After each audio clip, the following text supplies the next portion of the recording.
What's going on, guys? My name is Nate Van Manen. I am doing chapter 2 over stress. So, stress is described as a nervous tension more than like a physical or like a psychological response that constitutes stress. It's not like limited to any of the negative events or situations, but it is also a response to pleasurable like physical challenges in the achievement of your personal goals. Learning how to deal with stress can help you deal with health and stress management can be an important part of daily life.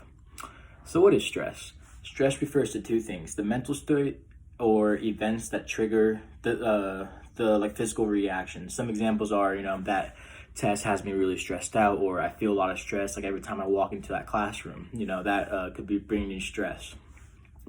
A final exam can lead you to sweaty palms and a pounding heart.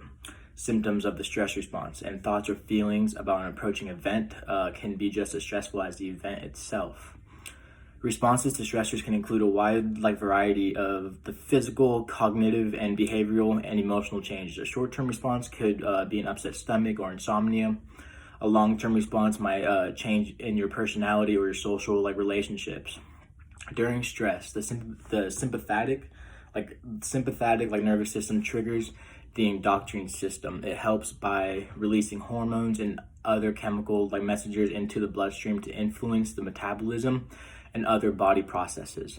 The nervous system handles very short-term stress, whereas the endocrine system deals with both short-term and long-term. Once the stressful part of your life ends, the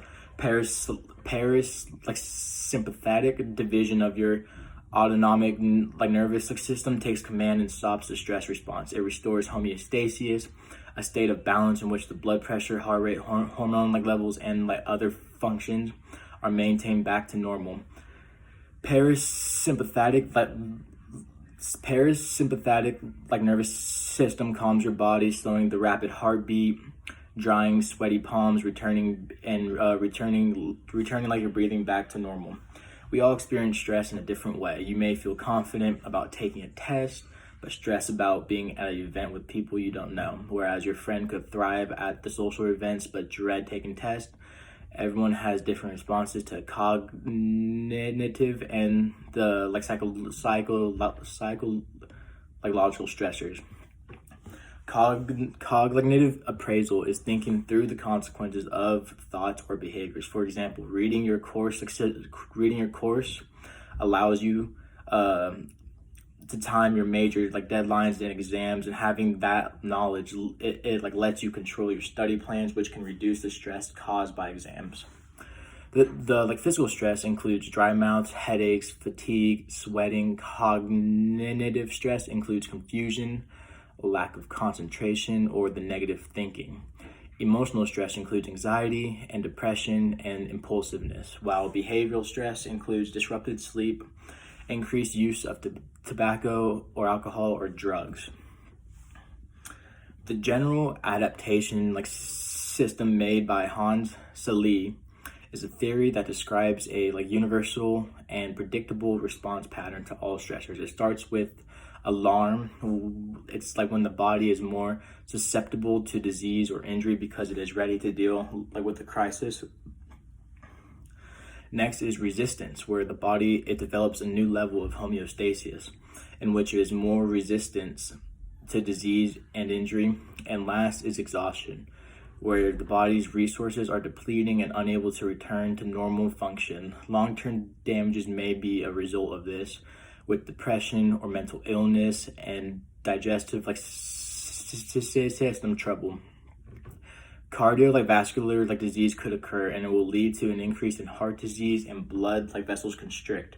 People who tend to react to the situations with anger are more likely to have heart attacks than people who are less explosive. More than 45 million Americans, they suffer from recurrent headaches. Tension headaches could occur, which deal with dull, steady pain on both sides of the head. It could last from hours to days. Not knowing how to deal with stress and poor posture are the leading causes of tension headaches. The migraine headaches last from about like several minutes to like several days. It could cause like sensitivity to light, the visual disturbances, or like dizziness.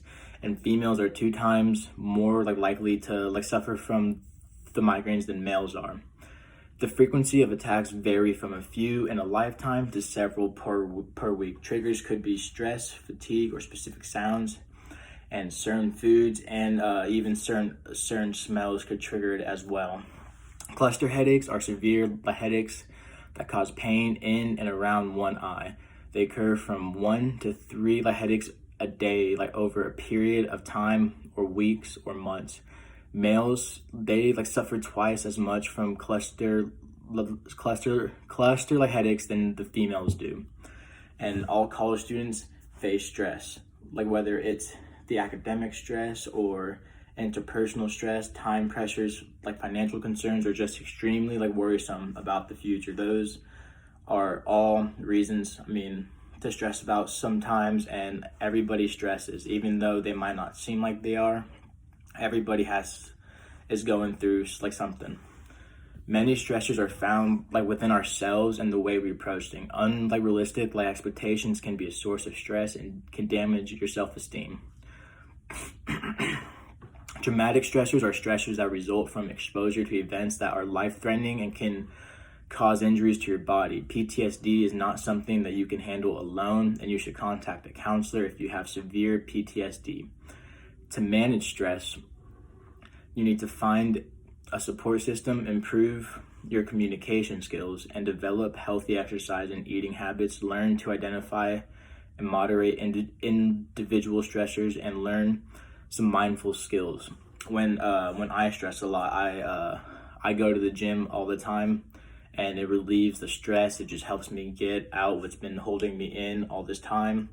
So that's that's a great way to relieve stress. Others are going on long walks, or just kind of chilling and relaxing for a little bit could also reduce the stress. For social support, you need to foster your friendships, keep in contact and open up to them. Keep your family connection strong.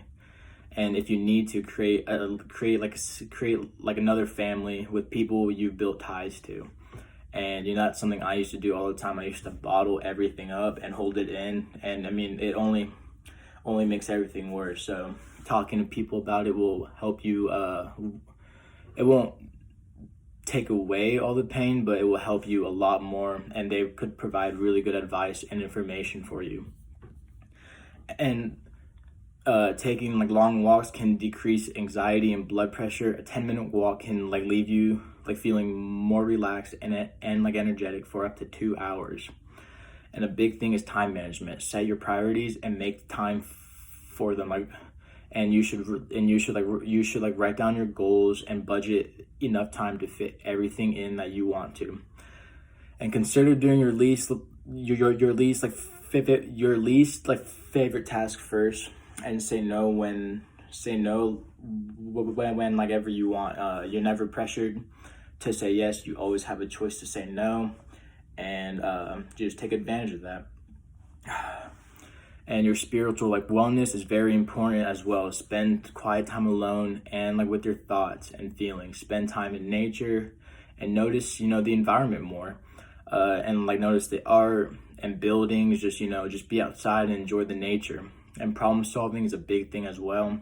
Define the problems in 1 or 2 sentences.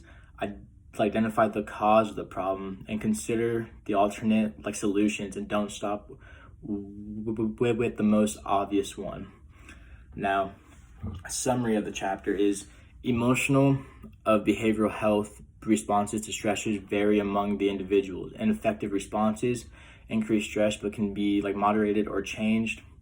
The general adaptation syndrome has 3 stages: alarm and resistance and exhaustion. And health problems are linked to stress, include cardiovascular disease, colds, and other infections such as asthma and allergies, and flare-ups of chronic diseases, and the digestive problems. A cluster of major life events that require adjustment and accommodation can lead to increased stress and increased risk of health problems. And the minor, like daily, like hassles increase stress if they are perceived like negatively. And body awareness is super important when dealing with stress. And you should like develop new thinking patterns such as problem like solving. You should like monitor yourself, and having a sense of humor is very important as well. You just can't always dwell on yourself. You got to be able to laugh at yourself and say, hey, I know I messed up, or I know I'm stressing, and I'm sure everything will be a lot better. Thank you guys for your time, and that is my presentation.